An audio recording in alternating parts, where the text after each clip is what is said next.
ኢትዮ ቴሌኮም ጥቅምት 6 2018 አመሻሽ ላይ በሸራተን አዲስ በተካሄደ ፕሮግራም ዘኔክሰስ የተሰኙ የተለያዩ ስማርት ዲቫይሶችን አስተዋውቋል። ከነዚህም መካከል ዘኔክሰስ ስማርት ስልኮች ወይም ስማርት ፊቸር ፎኖች፣ ታብሌቶች፣ ላፕቶፖች፣ ዴስክቶፖች እንዲሁም ዘኔክሰስ ቲንክሌንቶች ይገኙበታል።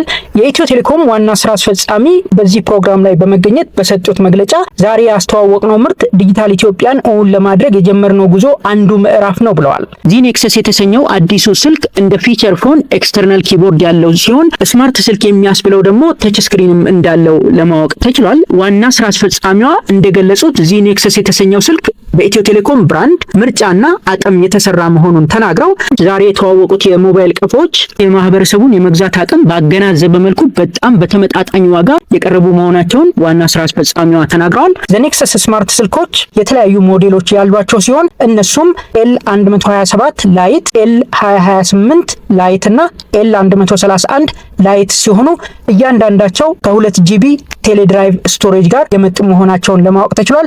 የራሳቸው ቢውልቲን ስቶሬጅ ካፓሲቲ እንዳለ ሆኖ ከዛ በተጨማሪ 2 ጂቢ የቴሌድራይቭ ካፓሲቲ አላቸው ወይም እንዲኖራቸው ተደርጓል ማለት ነው። ለምሳሌ ያህል ዘኔክሰስ L127 ላይትን ስንመለከት ይህ ስልክ 4G ሰፖርት ያደርጋል። ካሜራ አለው። ከ2 ጂቢ ቴሌድራይቭ ስቶሬጅ ጋር የቀረበ መሆኑን ታውቋል። ታይፕ ሲ ቻርጂንግ ፖርት አለው። እንዲሁም 2000 ሚሊ አምፕ አወር የባትሪ ካፓሲቲ እንዳለው እና ሌሎችም ፊቸሮች አብረውት እንዳሉ ነው ለማወቅ የተቻለው ማለት ነው። ሌላኛው ሞዴል ደግሞ L228 ላይት ሲሆን 4G ሰፖርት ያደርጋል። 2500 ሚሊ አምፕ አወር የባትሪ ካፓሲቲ አለው። 2 ጂቢ ቴሌድራይቭ ስቶሬጅ እንዲሁ አብሮት መጥቷል። ለራሱ ካለው የቢልቲን ስቶሬጅ በተጨማሪ 2 ጂቢ ቴሌድራይቭ ስቶሬጅ አብሮት እንዳለ አንድ ፓኬጅ እንደተካተተለት ለማወቅ ተችሏል። ሌላው ካሜራ እና ሌሎችም ፊቸሮች እንዳሉት ነው ለማወቅ የተቻለው። ሌላኛው የዚኔክሰስ ስልክ ሞዴል L131 ላይት ይባላል። ይህ ሞዴል 2000 ሚሊ አምፕ አወር ባትሪ እንደተለመደው 2 ጂቢ ቴሌድራይቭ ስቶሬጅ እና ካሜራ እንዲሁም ሌሎችም ፊቸሮች እንዳሉት ነው ለማወቅ የተቻለው ማለት ነው።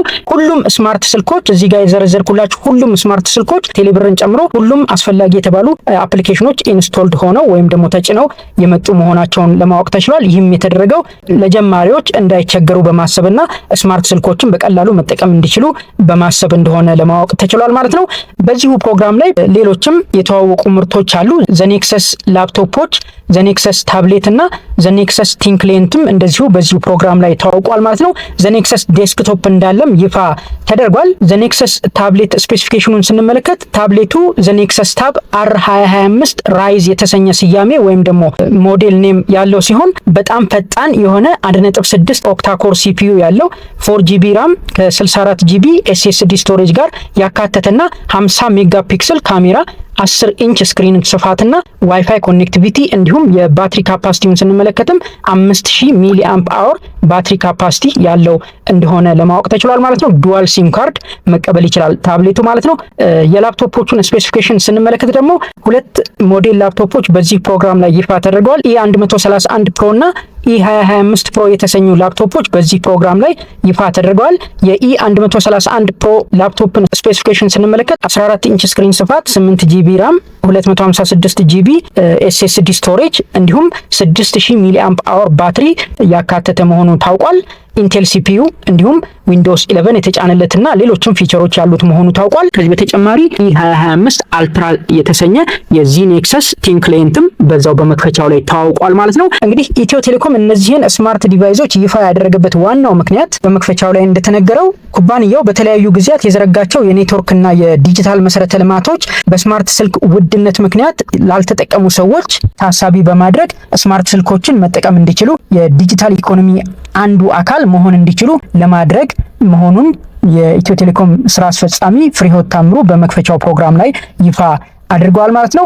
እንግዲህ እነኚህ ስማርት ዲቫይሶች በቅርቡ በሽያጭ ማዕከሎች ቀርበው ለሽያጭ ክፍት ይሆናሉ ብዬ አስባለሁ። ሽያጭ ሲጀመር እንግዲህ ሁላችንም ገዝተን መጠቀም እንችላለን ማለት ነው። እነኚህ ይፋ የተደረጉት ዲቫይሶች በሙሉ ስማርት ስልኮቹም፣ ላፕቶፖቹም፣ ታብሌቱና ቲንክሌንቱ ሁሉም ክላውድ ሬዲ የሆኑና ከቴሌ ክላውድ ጋር የተሳሰሩ በቀላሉ ቴሌድራይቭንና ቴሌክላውድን መጠቀም እንድንችል ይፋ የተደረጉ ናቸው። ይህ መረጃ ይጠቅማችኋል ብዬ አስባለሁ። እንደወደዳችሁ ተስፋ አድርጋለሁ። ቻናላችንን ላይክ እና ሰብስክራይብ በማድረግ እንደዚህ አይነት ጠቃሚ መረጃዎችን ታገኛላችሁ። እናመሰግናለን።